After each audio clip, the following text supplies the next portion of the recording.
कल भी supreme court में सुनवाई होगी।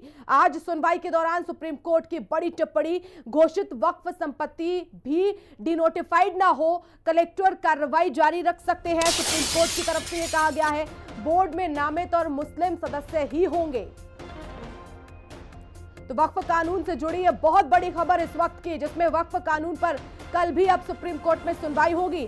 आज भी सुनवाई हुई, जिसमें सुप्रीम कोर्ट ने एक बड़ी टिप्पणी की है, घोषित वक्फ संपत्ति भी डिनोटिफाइड ना हो और कलेक्टर कार्रवाई जारी रख सकते हैं, बोर्ड में नामित और मुस्लिम सदस्य ही हो, यह सुप्रीम कोर्ट की तरफ से कहा गया है। तो कल भी वक्फ कानून पर सुनवाई होगी और आज भी सुप्रीम कोर्ट में सुनवाई हुई, जिसमें सुप्रीम कोर्ट ने कहा कि एक साथ बिंदु बनाए जाएंगे, उस पर सुनवाई होगी। तो यह वक्फ कानून का मुद्दा जो है वो सुप्रीम कोर्ट तक पहुंच गया है और याचिकाकर्ताओं को उम्मीद है कि इस पर स्टे लगाया जाएगा।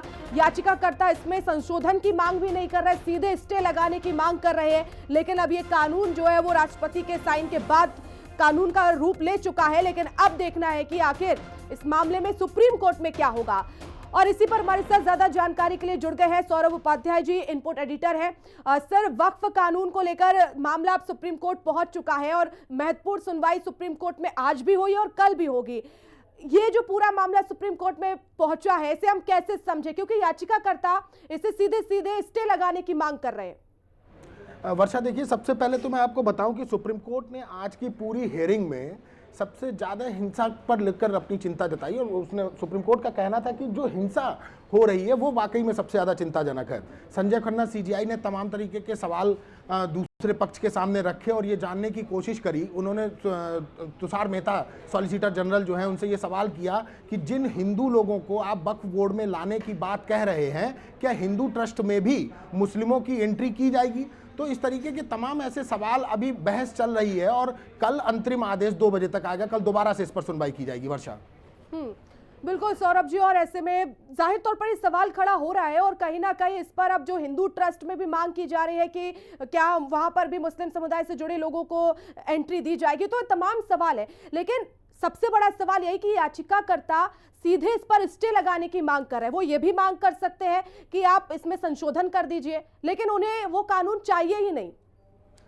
स्टे तो वर्षा अब लग पाना खैर बहुत मुश्किल बात है, लेकिन वैसे तो कोर्ट के अपने अपने आदेश हैं, उनके वो कुछ भी आदेश कर सकते हैं। लेकिन सबसे बड़ी बात ये है कि कोर्ट ने जो कहा है वो ये कहा है कि हम चाहते हैं कि बहुत सारे क्लैरिफिकेशन अभी कोर्ट और चाह रहा है, जिसके बाद वो कल 2 बजे दोबारा से सुनवाई होगी और अपने किसी अंतिम निर्णय पर वो पहुंचेगा। अभी फिलहाल कोर्ट में ये सुनवाई जारी है। वर्षा, बिल्कुल। और सौरभ जी, यहाँ पर बंगाल का अगर हम जिक्र करें तो किस तरह से हमने देखा है कि हिंदू वहां से पलायन कर रहे हैं, वक्फ कानून को लेकर ही प्रदर्शन चल रहा है। तो क्या इसको लेकर भी सुप्रीम कोर्ट में इसे कुछ आधार माना जा सकता है कि ये हिंसा भारत में बर्दाश्त तो नहीं होगी। हिंसा तो खैर किसी भी स्टेट में कोर्ट बर्दाश्त नहीं करेगा। कोर्ट ने उसको लेकर अपनी सबसे ज़्यादा चिंता जताई है, लेकिन कोर्ट में बहस जो है वो फैक्ट्स पर चलती है और फैक्ट्स अभी दोनों तरफ से रखे जा रहे हैं। आज जो दलील रखी गई है वो हिंदू पक्ष की तरफ से भी रखी गई है, मुस्लिम पक्ष की तरफ से भी रखी गई है। टोटल 73 याचिकाएं जो थी वर्षा, वो कोर्ट में आई थी और उन पर बहस हो पाना एक दिन का काम नहीं है। हो सकता है कि ये चर्चा आगे भी हो, हालांकि कोर्ट ने बोला है कि कल हम इस पर अंतरिम आदेश अपना देंगे, लेकिन फिर भी ये आने वाला वक्त बताएगा, कल बताएगा कि कल कोर्ट उसको देने की स्थिति में है। लेकिन फिलहाल कोर्ट किसी जल्दबाजी में नहीं दिखाई दे रहा है। मुस्लिम पक्ष का जो बेसिकली आज जो कहना था वो वर्षा ये कहना था कि हमारे धार्मिक स्वतंत्रता पर अनुच्छेद 26 का इसमें जो है वो उल्लंघन किया जा रहा है। ये उनकी एक सबसे बड़ी आपत्ति है। दूसरी तरफ वहीं पर तुषार मेहता सॉलिसिटर जनरल ने कहा कि हम तो 1995 से लेके और अभी तक जो वक्फ बोर्ड के सदस्यों की नियुक्ति होती है वो नियुक्ति तो आज भी केंद्र सरकार के पास है। तो इसकी नियुक्ति के लिए इसमें कहीं कोई उल्लंघन है ही नहीं। हम पहले वो मुस्लिमों को देते थे। आज जो इन्होंने अपनी चिंता दिखाई है कि कहीं पर उस वक्फ बोर्ड में हिंदू सदस्य ना हो, तो इसके लिए तो अलग से कोई अमेंडमेंट किया ही नहीं गया है, क्योंकि वो अधिकार तो पहले से ही केंद्र सरकार के पास थे। वर्षा, जाहिर तौर पर, लेकिन इसके अलावा और क्या दलीलें हिंदू पक्ष की तरफ से रखी गई है सौरभ जी?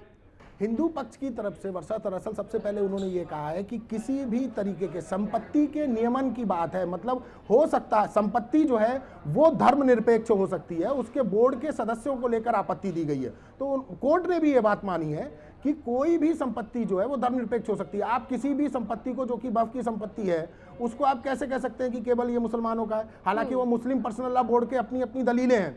तो यही एक सबसे बड़ा एक मुद्दा अभी फिलहाल कोर्ट में है कि जो संपत्ति जिस पर वक्फ ने अपना रूमाल रख दिया और रूमाल रखने के बाद ये कह दिया कि नहीं साहब ये तो अब वक्फ की संपत्ति हो गई, तो उस संपत्ति को धर्मनिरपेक्ष माना जाए या ना माना जाए। और दूसरी उसकी सबसे बड़ी आपत्ति है कि भाई इसमें हिंदू जो है वो वक्फ बोर्ड के सदस्य कैसे हो सकते हैं। इस पर अभी बहुत सारी क्लैरिटी जो है वो कोर्ट चाहता है, जो कि डिस्कशन के बाद ही निकल के आ पाएगी। वर्षा जी बने रहिएगा सौरभ जी। और देखिए इस वक्त एक बड़ी खबर और मिल रही है, सुप्रीम कोर्ट